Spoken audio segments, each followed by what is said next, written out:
Assalamualaikum dan salam sejahtera. Kami dari Kumpulan 8 akan membentangkan tajuk Bunuh Diri dalam Kalangan Penduduk Negara Maju dan Kaya.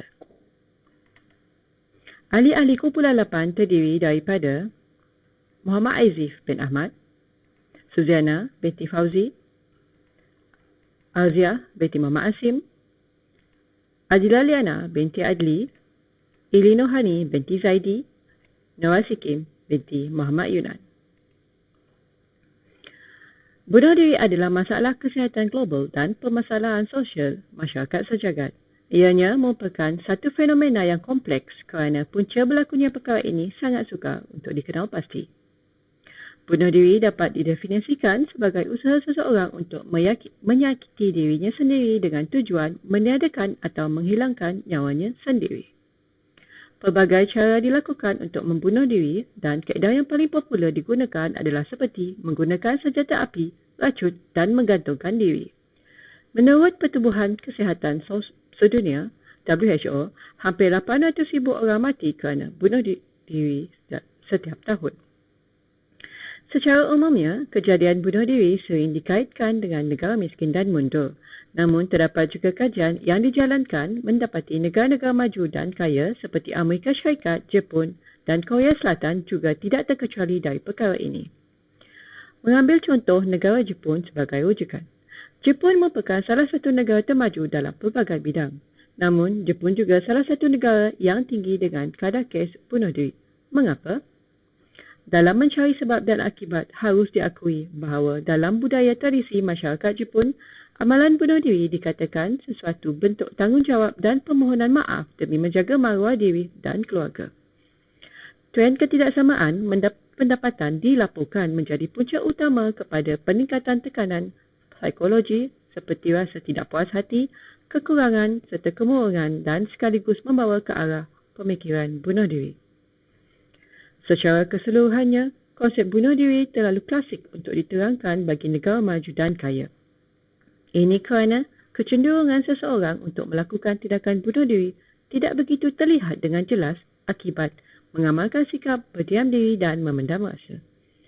Oleh itu, sangat penting setiap lapisan masyarakat memahami dan menyumbang tenaga serta usaha dalam menangani masalah ini.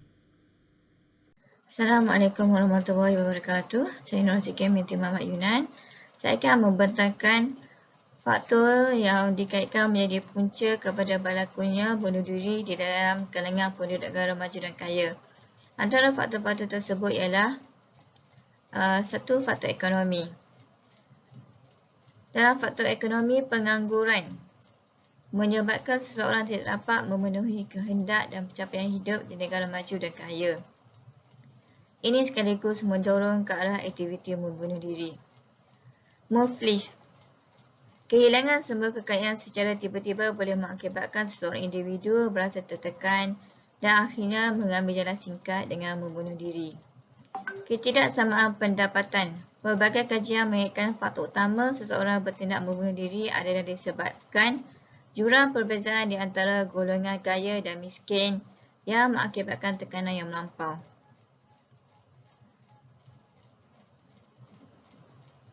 Faktor keluarga. Keluarga memainkan peranan yang penting dalam pembentukan akhlak seseorang. Perceraian, tiada sokongan dan perhatian serta kurang persefahaman mengakibatkan keruntuhan institusi sesebuah kekeluargaan. Itu berlaku yang menjurus ke arah membunuh diri. Dari segi faktor kesihatan, sakit yang berpanjangan, perasaan tidak tertangguh dan tidak penawar boleh menyebabkan seseorang memikirkan untuk mati dengan segera. Masalah mental seperti depresi, kemurungan, trauma, skizofrenia mendorong untuk seseorang membunuh diri. Dari segi faktor kepercayaan dan pegangan agama. Kepercayaan terorisme. Motif membunuh diri. Faktor terorisme. Motif membunuh diri yang dikaitkan dengan sentimen agama dan semangat juang yang berlebihan seperti konsep kamikaze. Tiada pegangan agama yang tetap. Tanpa agama, seseorang tidak dapat membezakan perkara yang betul atau salah. Sebagai contoh, di negara Jepun, bunuh diri dianggap tidak berdosa. Sebagai contoh, di negara Jepun, bunuh diri dianggap tidak berdosa kerana kurangnya kepercayaan dalam beragama.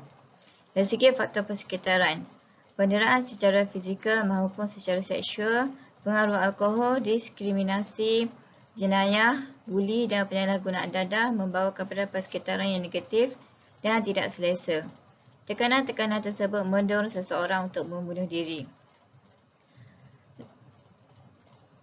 Dari segi faktor media sosial pula, media sosial boleh mempengaruhi golongan muda untuk meniru aksi bunuh diri artis sebagai inspirasi bagi menyelesaikan masalah. Komen-komen negatif juga menyebabkan orang lain sengsara dan menanggung malu dan mendorong ke arah membunuh diri kreatif dan tidak selesa.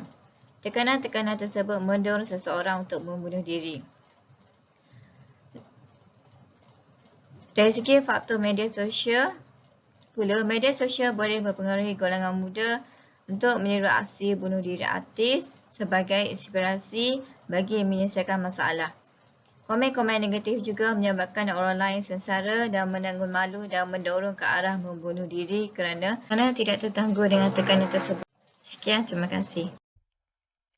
Assalamualaikum, nama saya Aizif. Rakan-rakan sekalian, saya percaya kita semua dah sedia maklum dengan pengertian falsafah pendidikan kebangsaan ataupun FPK dan juga rukun negara.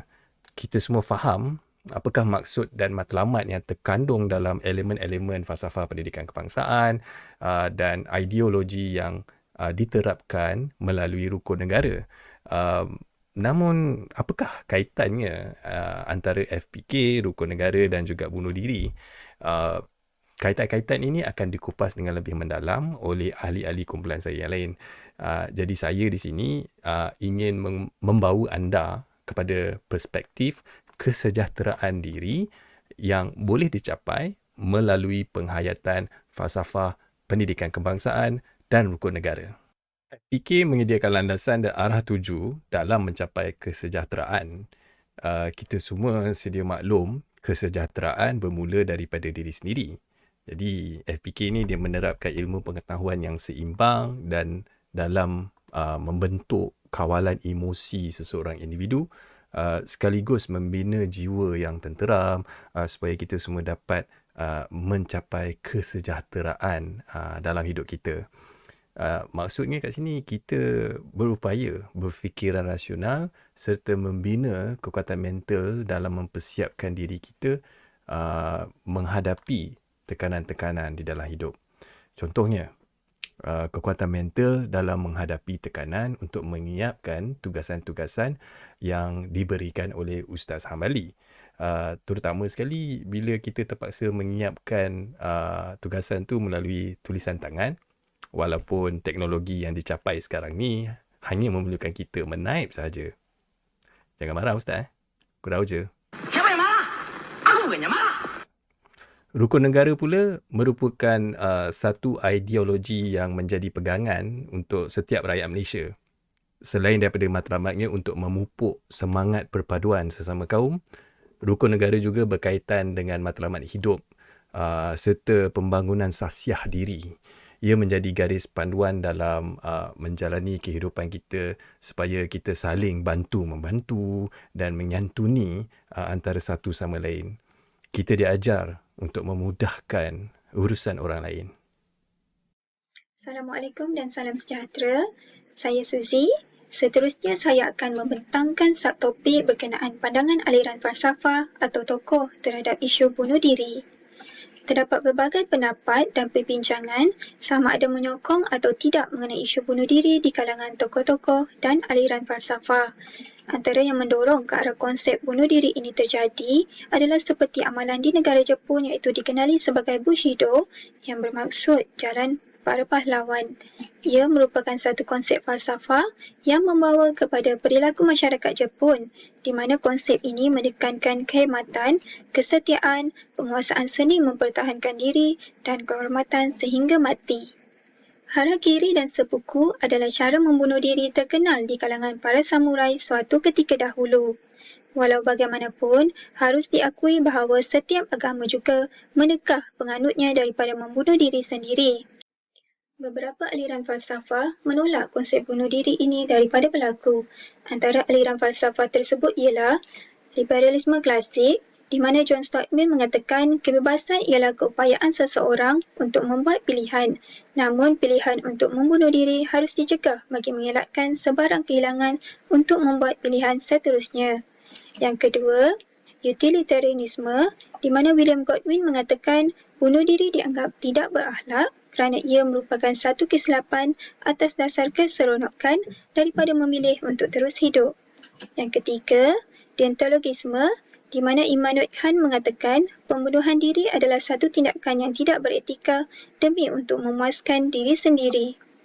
Yang keempat, existentialism, di mana Albert Camus mengatakan bunuh diri ialah suatu penolakan kebebasan dan melarikan diri daripada kenyataan untuk terus hidup. Dan terakhir adalah kontrak sosial, di mana Thomas Hobbes mengatakan mencabuli hukum semula jadi dengan membunuh diri adalah tidak rasional serta tidak bermoral kerana merasai untuk bahagia dan takut terhadap kematian adalah sesuatu yang rasional bagi manusia.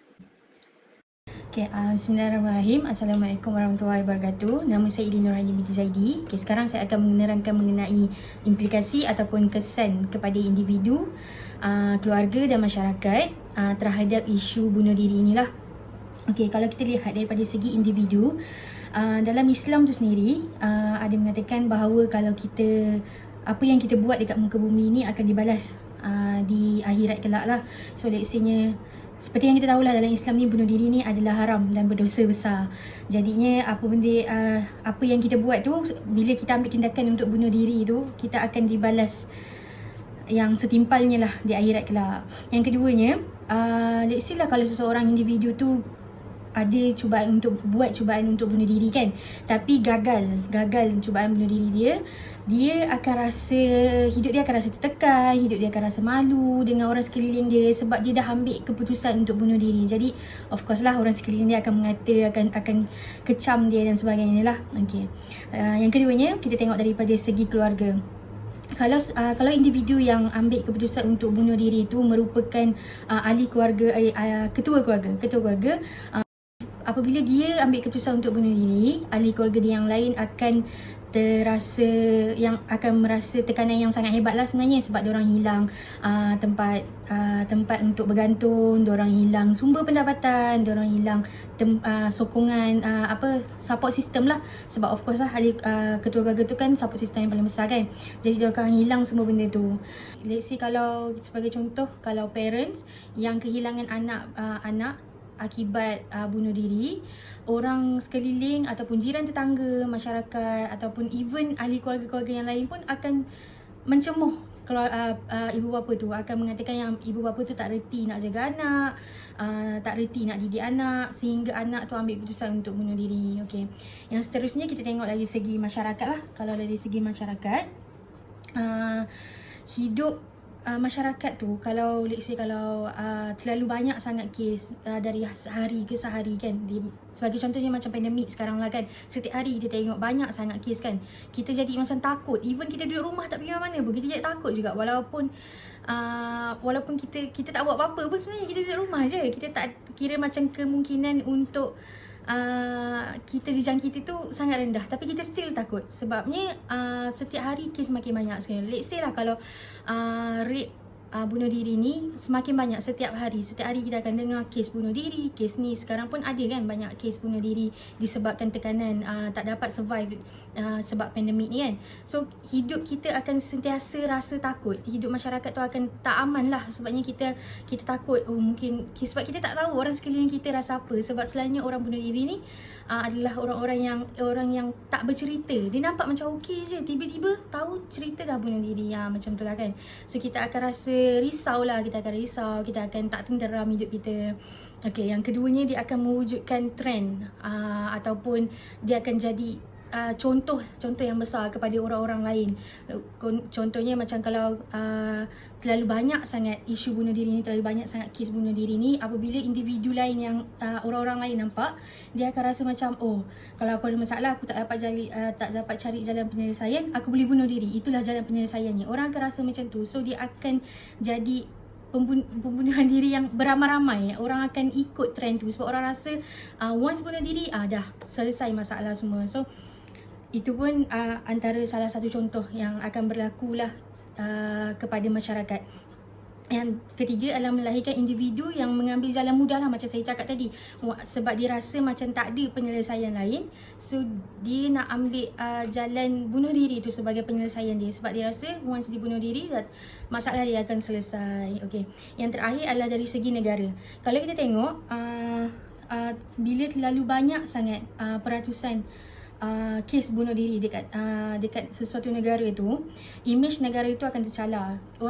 Negara-negara jiran akan rasa macam negara tu tak mempunyai masyarakat yang beretika.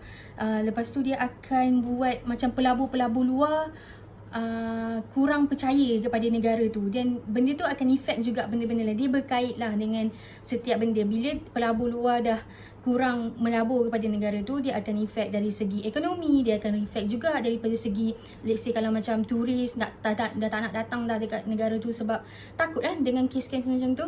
So dia akan efek dari semua segi lah. Yang terakhir dia akan mencerminkan keselamatan ekonomi akibat kurangnya daya tarikan negara tersebut lah disebabkan dia punya kes bunuh diri tu. Okay.